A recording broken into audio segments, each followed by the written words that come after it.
어느 날부터 자식과의 대화가 줄어들기 시작했습니다.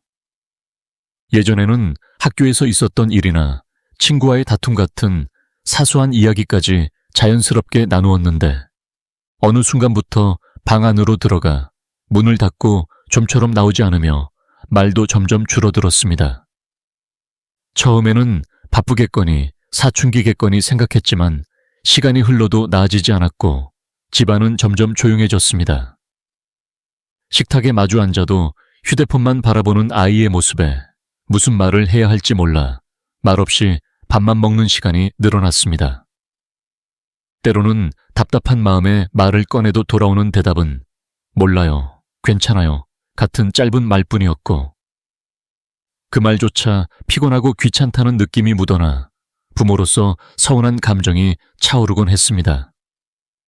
나도 속상한데 아이는 더 말이 없고 그렇게 우리는 서로가 서로를 피하게 되었습니다. 그렇게 시간이 흐르면 문득 이런 생각이 들기 시작합니다. 내가 뭘 그렇게 잘못했을까?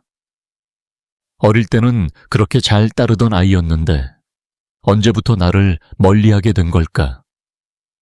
돌아보면 힘들게 일하고 지친 몸을 이끌고도 놀아주었고 밤중에 열이라도 날라치면 병원에 달려가고 품에 안아 달래주며 하루하루 키워왔는데 그런 시간들이 무색할 정도로 마음이 닿지 않는 것 같아 허탈함과 외로움이 밀려옵니다. 하지만 그럴수록 마음을 먼저 열어야 합니다. 자식과 잘 지내는 첫걸음은 아이가 왜 변했는지를 묻기보다 아이가 다시 마음을 열 수 있도록 편안한 자리를 마련해 주는 것입니다. 말이 없다고 해서 관심을 끊어버리면 마음의 거리만 더 멀어질 뿐입니다. 무심한 듯 툭 건네는 한마디가 오히려 큰 위로가 될 수 있습니다.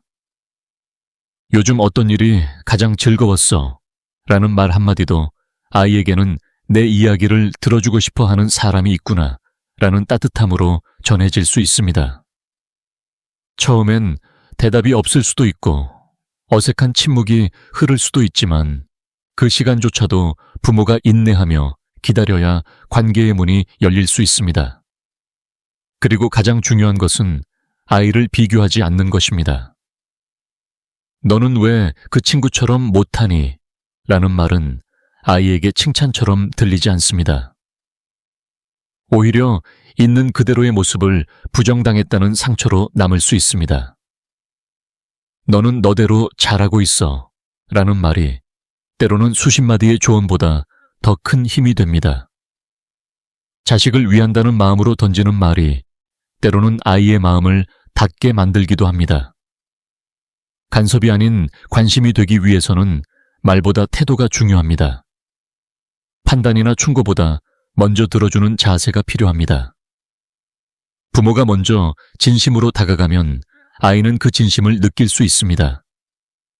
자식과 잘 지낸다는 것은 특별한 방법이 아니라 작은 일상 속에 반복된 진심에서 비롯됩니다.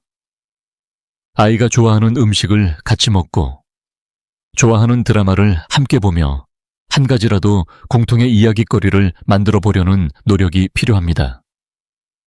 그렇게 함께 웃고 함께 시간을 보내며 공감의 순간이 쌓이면 자연스럽게 대화가 열리고 마음이 오가게 됩니다. 부모도 외롭고 아이도 힘든 세상에서 서로가 서로에게 가장 편안한 사람이 되어주는 것이야말로 진짜 가족의 의미입니다. 변하길 바라는 마음보다 먼저 이해하려는 자세가 중요하며 엄마는 네가 있어서 고마워. 아빠는 늘 네 편이야. 라는 말은 결코 늦지 않았습니다. 오늘 그 말을 꺼내어 보시길 바랍니다. 그 진심이 자식과의 관계를 다시 잇는 따뜻한 시작이 될 것입니다. 구독과 좋아요는 채널 성장에 큰 힘이 됩니다.